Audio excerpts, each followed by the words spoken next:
Gimana sekarang, senang? Udah kembali ke rumah? Biasa aja. Apa yang kamu takutin? Iya, saya nggak tahu. Di sini psikolog kan Nana kan? Kan Nana harusnya lebih tahu dong. Saya kan baru kenal kamu.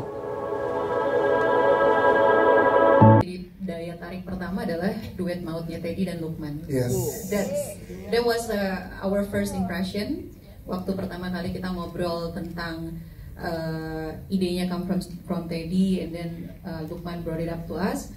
Kita ngobrol, gila nih cerita kencang banget ya. Pertama kali, I remember my first comment adalah, wah gila nih cerita kencang banget. But then we work with Teddy before, dan kita percaya bahwa Teddy dan Lukman dengan segala pengalamannya, Lukman has been in the industry for like, I don't know, 40 years now, 45? But 40 something years? He's about to... Senior lah. Ini adalah duet maut yang luar biasa gitu loh. Kita ngebayanginnya dimulai dari sana, confidence kita melihat bahwa ini menjadi satu project yang potensial dan cocok banget dengan apa yang sebenarnya kita envision di dalam Adia Pictures, dimana film-film yang kita kerjakan, yang kita jadikan karya, kita bawa ke bioskop ataupun sedang ongoing, itu selalu punya mission untuk tidak hanya menghibur, tapi juga what is the key takeaways, apa yang akan dibawa pulang oleh penonton pada saat mereka keluar dari bioskop. Nah, itulah yang sebenarnya kita lihat di Mungkin Kita Perlu Waktu ini, dimana harapannya kami adalah film ini, karena film ini mewakili semua orang, every of us adalah, apakah kita suami, apakah kita istri, apakah kita anak pertama atau anak bontot, apakah kita selalu happy atau kita selalu sedih. Nah, dan ini menjadi satu punya pesan yang sangat luar biasa, dan we thought ini adalah message yang kita bisa bawa kepada audiens pada saat mereka keluar dari bioskop. Yuk, setelah selesai nonton, kita ingat ya, ada ibu di rumah, ada bapak di rumah, ada adik atau ada kakak. Kalau misalnya kita segan meluk, at least look at them and smile. Jadi perasaan hangat itu sebenarnya yang kita percaya bahwa karya itu tidak hanya selalu menghibur, tapi juga memberikan perasaan, memberikan after effect. Dan inilah kenapa dari awal kita percaya melalui talenta-talenta yang bekerja barengan kita di sini, duet maut. Aku selalu bilang duet mautnya Teddy dan Lukman, make it happen, didukung juga sama cast yang luar biasa. Pertama kali kita preview, langsung jadi satu debat, jadi satu diskusi, and I know that this film is going to work, dan kita bisa keluar dan senyum dan reflect gitu. Jadi cocok aja sama vision dan missionnya kita. Kamu tuh emang tahu banget aku ya? Udah mau 20 tahun masa nggak tahu juga. Aku tuh kepikiran ombak. Ini kan pertama kali dia kita tinggalin ya semenjak kejadian itu. Misalnya orang lagi sedang ada masalah, orang lagi sedang berat gitu dalam hidupnya. I think yang bisa menyembuhkan itu time, yang bisa menyembuhkan itu biasanya waktu yang dibutuhkan gitu. Jadi kadang-kadang human connection kadang-kadang itu jadi tidak frekuensi yang sama. Tapi I think with time itu everything will be better. Jadi I think Mungkin Kita Perlu Waktu saya ngerasa it has a very positive feeling gitu ya, dengan judul seperti itu, bahwa everything will be okay. Intinya sih seperti itu. Oke, Mas, ini kan juga... Kamu udah telepon psikolog yang nomornya waktu itu dikasih? Enggak. Kalau perlu aja kan? Kita beda, tapi sama kok.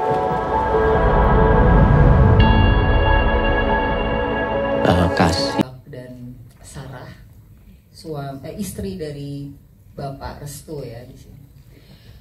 Yang pasti karakter kasih ini seperti ibu pada umumnya, yang punya rasa sayang yang sangat besar kepada anak-anaknya dan keluarga. Tetapi karena ada satu peristiwa yang mengguncangkan hidupnya, maka mentally broken. Dia punya kehilangan dasar, dia kehilangan bagaimana caranya dia punya kebingungan bagaimana dia merespon kedukaannya itu. Dan si ibu kasih ini dari yang grieving stage yang mungkin tadi belum sebutkan tadi ya, bahwa grieving stage itu ada beberapa gitu. Nah, si kasih ini output dari ininya adalah kemarahan. Dia marah terhadap situasi yang terjadi dalam kehidupannya ini. Jadi emang yang menarik di sini adalah kasih punya masalah dengan bagaimana dia mengungkapkan atau memvalidasi apa sih, dia juga bingung terhadap apa yang dia harus keluarkan, karena memang kebanyakan dari kita kan selalu pasti pernah punya pengalaman gak enak dan kita sendiri bingung gitu, ini apa ya, atau kita ignore, kita bisa kadang-kadang enggak, gue nggak apa-apa gitu, tapi ternyata kita bermasalah sangat besar. Nah, tentu saja ini si Bu Kasih ini karena dia perempuan, dia ibu rumah tangga yang sangat sayang kepada anaknya yang dulunya mungkin dia tidak ada masalah dengan itu. Ketika dia dapat trauma ini, tiba-tiba dia silent treatmentnya kenceng ya kan. Kalau ibu-ibu di sini kebanyakan kalau marah kan gengsinya gede ya Bu ya. Kadang-kadang ya ibu-ibu kan ada masalah dikit, diem aja gitu. Nah, itu yang terjadi sama Kasih gitu. Dia nggak bisa memvalidasi apa yang dia harus rasa, yang dia punya. Jadi akhirnya keluar. Itu orangnya keras. Tapi saya tahu dia sayang banget sama saya. Gak ada sopan-sopannya sama sekali kamu ya? Iya kan, jawab aja Bu. Udah Mbak, kamu nggak tahu pengorbanan ibu kamu buat kamu seperti apa? Ya, karena orang seperti lo sama orang tua gue gak ada yang... Film ini mungkin salah satu film yang penting untuk ditonton masyarakat Indonesia, karena ini bisa jadi cermin buat kita, cermin bagaimana kita bisa mengenali ternyata orang yang mungkin kita sendiri kita nggak tahu kita punya problem, yang tahu kita problem, kita punya problem ternyata adalah orang di sekeliling kita yang terkena imbasnya. Jadi ini mungkin bisa jadi cermin yang lengkap gitu, karena ada dari sisi seorang ibu, dari sisi seorang ayah, anak muda, semua mewakili perasaan-perasaan yang mungkin kita rasakan sehari-hari tapi kita nggak sadari itu gitu. Jadi mungkin aku rasa ini film yang penting dan aku salut dengan Teddy dan filmmaker yang bisa membuat film yang jarang ini buat Indonesia gitu. Terima kasih. Kita harus ngerti apa? Gue juga punya perasaan. Ombak.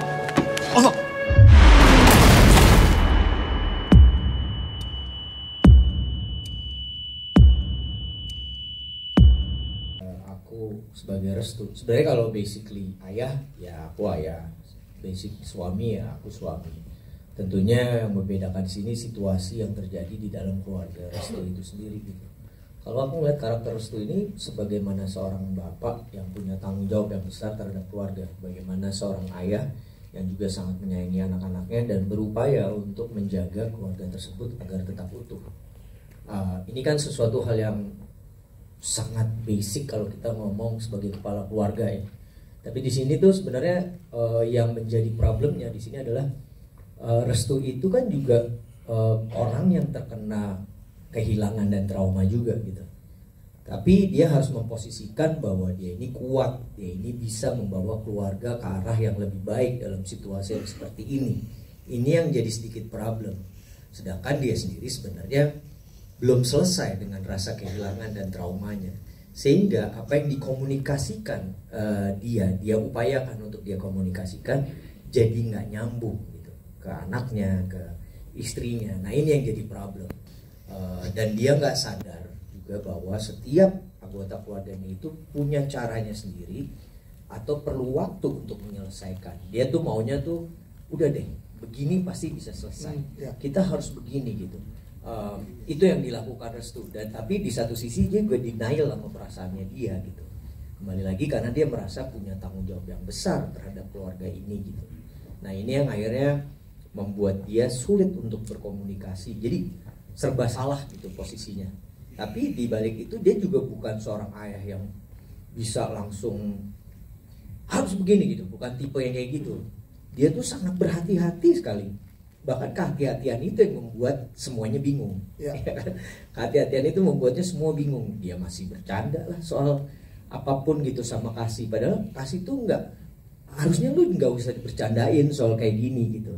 Akhirnya dia tidak bisa memvalidasi perasaan-perasaan yang ada di anggota keluarganya. Dia cuma straight ya, dia percaya bahwa masalah ini bisa diselesaikan secara klinis, tapi Kasih percaya bahwa ini dari sisi agama. Kan harusnya dia juga bisa bicara, oke, kalau dari sisi klinis balik kepala keluarga ya. Kita nggak coba yuk ngambil jalan tengah gitu. Kalau ini kan enggak gitu kan. Akhirnya ya. Kalau ada sesuatu yang ganjel di kamu pasti cerita sama aku kan? Kalau gue udah gak mau tuh buat sesuatu karena terpaksa. Hidup terlalu singkat. Kalian sudah menyempetin waktu kalian untuk datang ke sini. Aku mau perkenalkan diri, nama aku Naura Hakim dan mau menjawab pertanyaannya. Jujur aku ngerasa relate banget Naura Hakim dan Sarah ini, karena di film Mungkin Kita Perlu Waktu, Sarah ini kan menjadi anak pertama dan dia tuh jatuhnya jadi kayak pilar keluarga, dia kayak perkat keluarga lah gitu, yang hold family-nya gitu.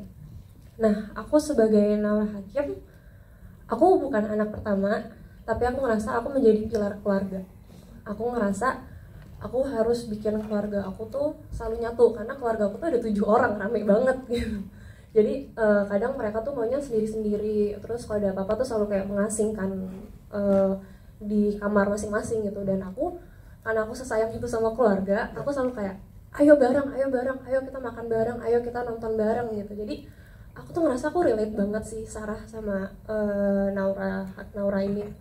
Jadi pas aku dapet karakternya, aku ngerasa kayak ini relate banget gitu.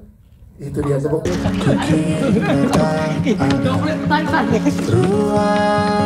Aku tuh mau umroh untuk ibadah, bukan untuk lari dari masalah. Lebih baik menyadari sesuatu dalam keadaan telat. Mau menjawab, mungkin Ombak ini dia anak remaja yang juga jadi anak terakhir di keluarga Kurniawan ini, yang menjalani hari-harinya dengan depression, gimana caranya dia deal with trauma gitu. Jadi dia di tahap dia bingung dia harus apa. Yang satu ibunya lebih percaya deal the traumanya with religius, bapak lebih menyarankan ke psikolog, yang sampai akhirnya dia bingung dia harus apa gitu. Dan dia itu deal dengan traumanya itu nggak mau menunjukkan ke orang banyak, dan dia tipe yang gak mau cerita ke banyak orang gitu, karena dia merasa di lingkungan keluarganya pun dia tidak dimengerti gitu. Ngomong ke ibu salah, ngomong ke bapak juga ngerasanya kayak kok bapak kayak nggak ngerti ya sebenarnya aku tuh lagi ada masalah gini tuh. Jadi itu yang lagi dialamin sama Ombak gitu. Dan yang menarik juga, Ombak ini sebenarnya apa ya, ketika dia sendirian dia mungkin bisa gila banget terhadap dirinya sendiri gitu, tapi dia nggak mau nunjukin itu ke orang banyak, ke orang-orang dia nggak mau. Tapi di satu sisi dia juga pengen jadi, dia pengen sembuh, dia mau juga duduk berdua dengan ibunya ngobrol sebenarnya masalah ini tuh gimana, karena Ombak merasa dia disalahkan oleh ibunya, yang sebenarnya pun itu belum clear karena dia nggak ada waktu dan apa ya, tempat yang pas untuk dia benar-benar ngobrol berdua sama ibunya, sama bapaknya. Itu yang sebenarnya apa ya, yang dialami sama Ombak gitu sih. Dan lebih baik menyadari sesuatu dalam keadaan telat daripada nggak sadar sama sekali.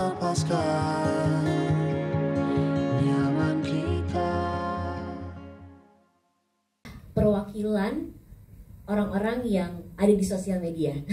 Kenapa aku bisa bilang gitu? Karena Alaika tuh jelas banget terlihat happy, terlihat ceria, terlihat hidupnya aman-aman aja, terus selalu mensupport orang yang mungkin sedang membutuhkan support, dan juga dia selalu menjadi penyelamat untuk sahabatnya, yaitu Ombak gitu. Jadi dia nggak mau melihat orang sedih. Tapi ternyata di balik semua itu dia punya masalah yang orang-orang lain tuh nggak tahu, yang mungkin berat sekali, tapi orang-orang lain tuh gak nyangka gitu, kok bisa Alaika yang happy, yang ceria itu, tapi dia ternyata punya masalah yang dia pendam gitu. ya itu yang sering terjadi di sosial media gitu, dan relate banget. Kita selalu menunjukkan kesenangan, kebahagiaan kita, tapi kita nggak pernah tahu loh orang yang terlihat happy itu di dalam itu sebenarnya menyimpan apa sih gitu. Jadi aku ngerasa senang menjadi perwakilan Alaika. Semoga semua yang nonton bisa tersampaikan gitu apa yang ingin aku sampaikan. Yes, tapi tadi Gimana sekarang, senang? Udah kembali ke rumah? Biasa aja. Apa yang kamu takutin? Iya, saya nggak tahu. Di sini psikolog kan Nana kan? Kan Nana harusnya lebih tahu dong. Saya kan baru kenal kamu.